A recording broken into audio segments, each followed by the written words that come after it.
Hi guys, I'm Kate, and today I just wanted to do a quick little overview of my setup so you know what tools I have in my toolbox, but also to show you that once you have a fairly decent computer, you really don't need that much else to make something that sounds fairly okay. But to that point, even if you don't have a computer, there are plenty of people who produce on their phones or their tablets. That's certainly a privilege in itself, but if you can find access to one of these things, you really don't need that much. You can produce on GarageBand, or there's so many different apps, and there's a bunch of producers who are quote-unquote professional and make full albums with these programs on mobile devices. That being said, let me just run through what I have and give my whole 2 cents on my very basic setup. So I'd say by far the most important thing I have is a 2016 MacBook Pro.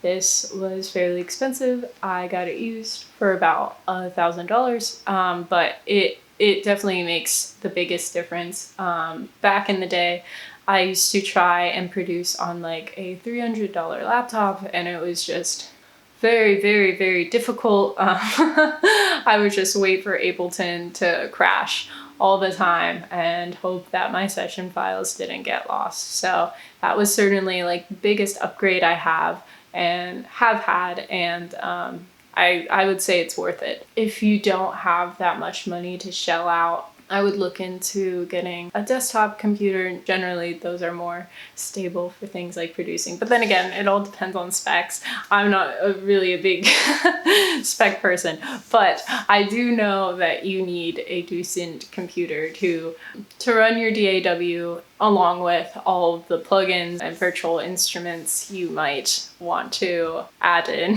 Most of my other things are fairly affordable. First, we have my microphone, which is currently an AKG P420, and that was I think it's $200 retail. It's just a basic condenser mic. I got it when I worked at Guitar Center and we got a discount, so it was even less than that, but you know, fairly cheap mic, does its job. I've had it for 2 years or so. Before that, I was like on a Blue Yeti mic, but again, if you have an interface, I would stay away from USB mics just because you have less control over like the latency, and sometimes I would get like a ringing noise. So yeah, but you know, like I have plenty of stuff with like USB mics.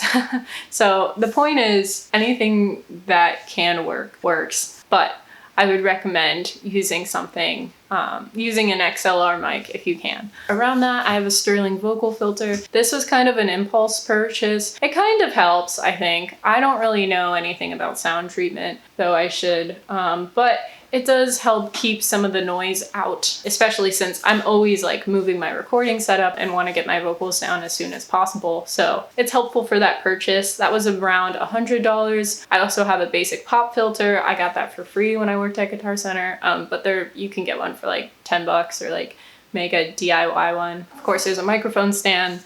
Again, cheap. I probably bought the Amazon Basics one, knowing myself. And then we have my headphones. These are the Audio-Technica's M50X, the nicer ones, which I got as a very, very generous birthday present. But before that, I had the Audio-Technica 20s, which were fine and they worked, but they were really uncomfortable after a couple of hours. So if you have the chance, I would recommend just biting the bullet. I think they're about $150. I was definitely like, ooh, I really don't want to spend that amount of money on headphones. But if you're producing every day for hours on end, I think it's probably worth it. And then we have my basic interface. This is just the classic Scarlett 2i2. I don't really need much other than one XLR input, which doubles as an instrument input. Yeah, so at the most I'll have like my microphone plugged in and then like my guitar or something, but that's all I needed. I have the 2nd generation still. There's a newer one out, which I think is like $150. I think I paid like around $100 for mine. Does its job. I've had it forever.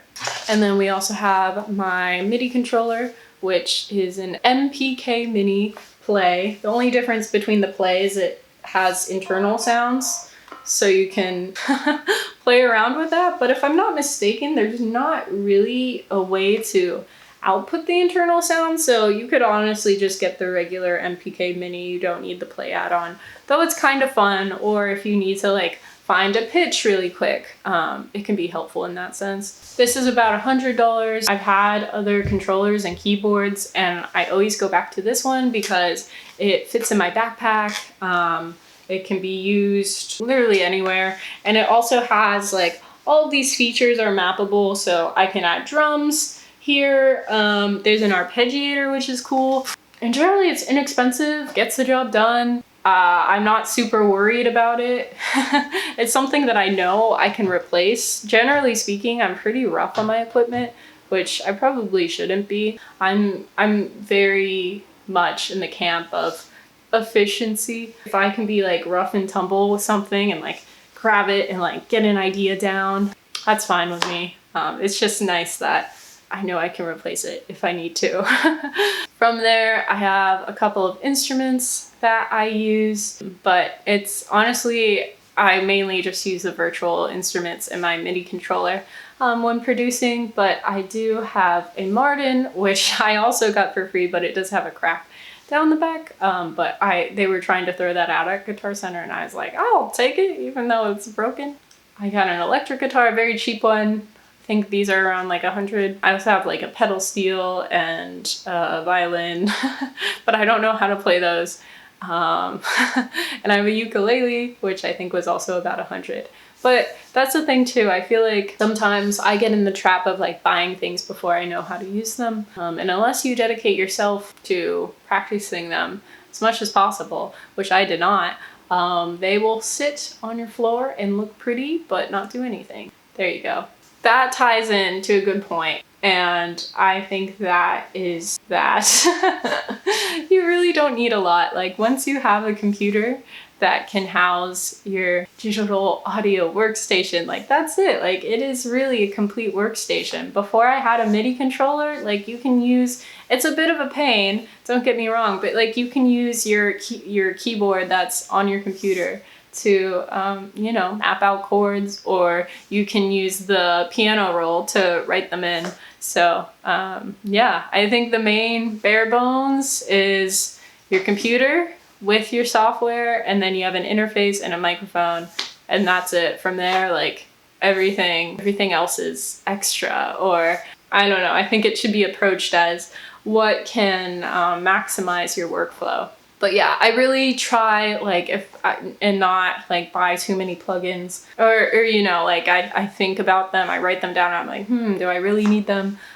Because I think a lot of plugins are designed to circumvent having to learn certain things. So I think it's fine if it's something you know is going to really enhance your mixes, and you understand how they work. But yeah, all that's to be said, I would just be mindful and know that your stock plugins and your basic equipment setup is all you need. Everything else is much more about like time investment and being consistent with learning all of the things. All right, that's all I got. Thank you so much for watching. Have a good rest of your day. Make some tunes. Yeah, okay.